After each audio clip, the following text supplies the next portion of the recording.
दुनिया सांस रोके एक मुतवक्का जंग का इंतजार कर रही थी, अमेरिका और ईरान के बीच।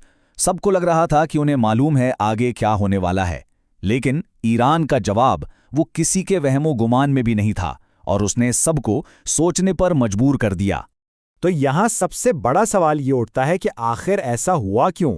अमेरिका और इसराइल के हमलों के बाद ईरान ने पलटकर अपने पड़ोसियों पर ही हमला क्यों कर दिया? आइए इस गुत्थी को सुलझाने की कोशिश करते हैं। अच्छा, तो सबसे पहले ये देखते हैं कि ईरान के जो अहदाफ थे वो कितने चौंका देने वाले थे। पहला हदफ दुबई का एक होटल। जी हां, एक होटल, कोई फौजी अड्डा नहीं।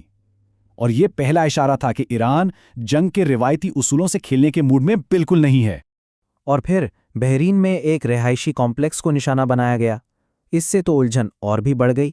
सवाल वही था कि आखिर ईरान शहरी इलाकों पर हमला क्यों कर रहा था?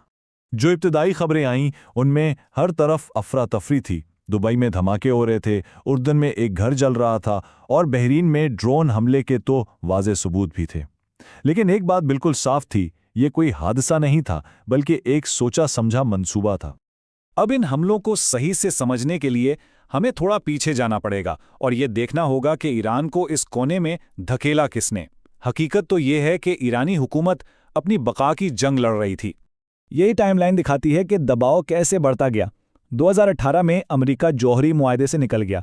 फिर 2021 से 2024 तक ईरान के जो प्रॉक्सी ग्रुप्स थे, जो उसके इत्तेहादी थे, उन्हें कमज़ोर किया गया और आखिरकार हमले खुद ईरान के अंदर होने लगे। यहाँ तक कि खबरें आईं कि उसकी आला क़यादत को भी निशाना बनाया गया है। तो ईरानी क़यादत के लिए ये एक तरह से बका का खतरा था। उन्हें लगा कि अगर वो चुप बैठे रहे तो उनकी हुकूमत का खात्मा यकीनी है।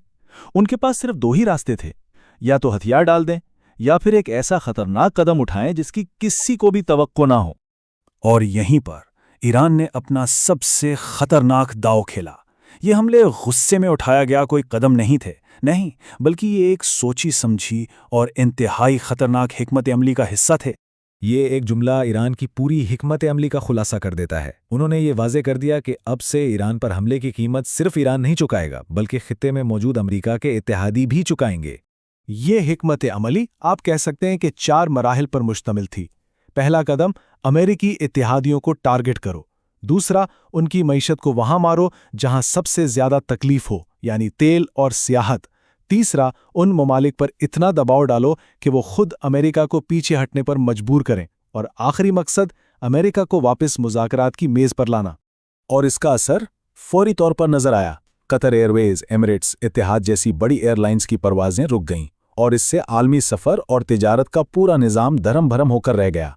ईरान ने बिल्कुल खलीजी ममालिक की माशी दुखती रग पर हाथ रखा। उनकी मईशत का बहुत बड़ा हिस्सा तेल और गैस पर चलता है और सियाहत भी आमदनी का एक बड़ा जरिया है। ईरान ने बराह रास्त उन्हीं शोबों को निशाना बनाया जिसकी वजह से ये हमले इंतहाई मौसर साबित हुए। तो क्या इस सब का मतलब एक बहुत बड़ी जंग है? तजिए के मुताबिक ऐसा होने का इम्कान कम है। आइए देखते हैं कि क्यों। असल बात यह है कि दोनों में से कोई भी फरीक एक मुकम्मल जंग नहीं चाहता। अमेरिका में सियासी तौर पर जंग के लिए कोई हिमायत नहीं है और ना ही कोई आलमी इत्तेहाद उसके लिए तैयार है।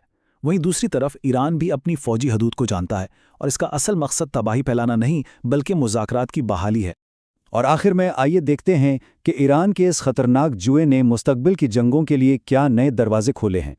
ईरान के इक़दामात इंतहाई मोहतात और सोचे समझे थे। उन्होंने अमेरिकी बहरी बेड़ों पर सीधा हमला नहीं किया। उन्होंने अपनी जदीद तरीन हथियारों का इस्तेमाल नहीं किया। यहाँ तक कि कतर में अमेरिकी रेडार को निशाना बनाने का मकसद भी निगरानी के निज़ाम को मफलूज करना था, ना कि बड़े पैमाने पर जानी नुकसान। हर कदम एक पैगाम था जो अमेरिका को मुज़ाकरात की मेज़ पर लाने के लिए डिज़ाइन किया गया था। और ये हमें इस एक अहम सवाल पर छोड़ जाता है, क्या 21वीं सदी में जंग की नौइयत ही बदल रही है? क्या एक हवाई अड्डे को बंद करना एक जंगी जहाज़ को डुबोने से ज़्यादा ताकतवर हो सकता है?